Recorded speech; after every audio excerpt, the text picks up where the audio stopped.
Assalamualaikum warahmatullahi wabarakatuh. Sebelumnya yang terhormat kepada Bapak Jejen selaku dosen pendidikan Pancasila. Perkenalkan, kami dari kelompok 5. Di sini kami akan mempresentasikan materi pertemuan 14 yang berjudul Pendidikan Anti Korupsi. Berikut adalah anggotanya. Di sini saya akan menjelaskan tentang pengertian korupsi. Nah, apa itu korupsi? Korupsi berasal dari kata corruptio, dari kata kerja corrumper yang bermakna busuk, rusak, menggoyahkan, memutar balik, menyogok. Pengertian kata korupsi menurut KBBI, Kamus Besar Bahasa Indonesia, adalah penyelewengan atau penyalahgunaan uang negara, perusahaan, dan sebagainya untuk keuntungan pribadi atau orang lain. Untuk memahami tentang korupsi, dapat dilihat dalam UU Nomor 31 Tahun 1999. 1. Korupsi berkaitan dengan kerugian negara. 2. Korupsi yang terkait dengan suap-menyuap. 3. Korupsi yang terkait dengan penggelapan jabatan. 4. Korupsi yang terkait dengan perbuatan pemerasan. 5. Korupsi yang terkait perbuatan curang. 6. Korupsi yang terkait dengan benturan kepentingan dengan pengadaan.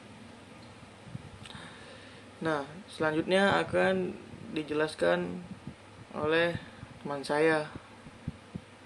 Selanjutnya, di sini saya akan menjelaskan mengenai dasar hukum pemberantasan korupsi. Nah, sebelum itu, apa sih pemberantasan korupsi itu? Pemberantasan korupsi merupakan serangkaian tindakan untuk mencegah dan menanggulangi korupsi dengan peran serta masyarakat berdasarkan peraturan perundang-undangan yang berlaku. Berikut dasar hukum mengenai pemberantasan korupsi.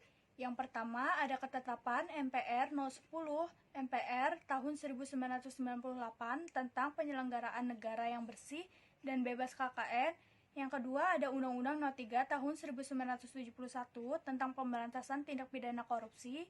Yang ketiga ada Undang-Undang No. 28 tahun 1999 tentang penyelenggaraan negara yang bersih dan bebas KKN. Yang keempat ada Undang-Undang No. 31 tahun 1999 tentang pemberantasan tindak pidana korupsi. Yang kelima ada Undang-Undang No. 20 tahun 2001 tentang pemberantasan tindak pidana korupsi. Yang keenam ada Peraturan Pemerintah No. 71 tahun 2000 tentang tata cara pelaksanaan peran serta masyarakat dan pemberian penghargaan dalam pencegahan dan pemberantasan tindak pidana korupsi.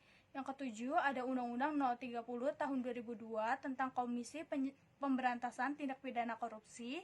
Yang ke-8 ada Undang-Undang No. 15 tahun 2002 tentang tindak pidana pencucian uang.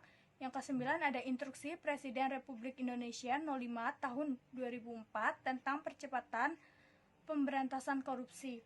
Sekian penjelasan mengenai dasar hukum pemberantasan korupsi. Selanjutnya akan dijelaskan oleh teman saya.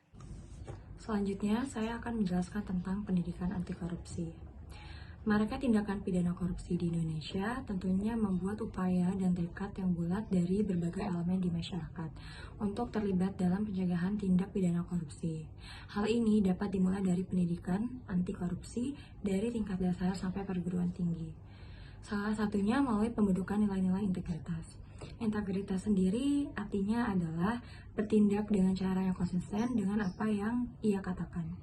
Nilai integritas merupakan kesatuan antara pola pikir, perasaan, ucapan, dan perilaku yang selaras dengan hati nurani dan norma yang berlaku. Nilai-nilai dapat berasal dari nilai kode etik di tempat bekerja, nilai masyarakat, atau nilai moral pribadi yang mencakup poin pertama yaitu nilai inti integritas. Yang maksudnya adalah jujur, bertanggung jawab, dan disiplin. Poin kedua yaitu nilai integritas etos kerja, yang artinya yaitu mandiri, kerja keras, dan sederhana. Dan poin terakhir atau poin ketiga yaitu nilai sikap integritas, yang artinya berani, peduli, dan adil. Selanjutnya di sini saya akan menjelaskan tentang KPK atau Komisi Pemberantasan Korupsi.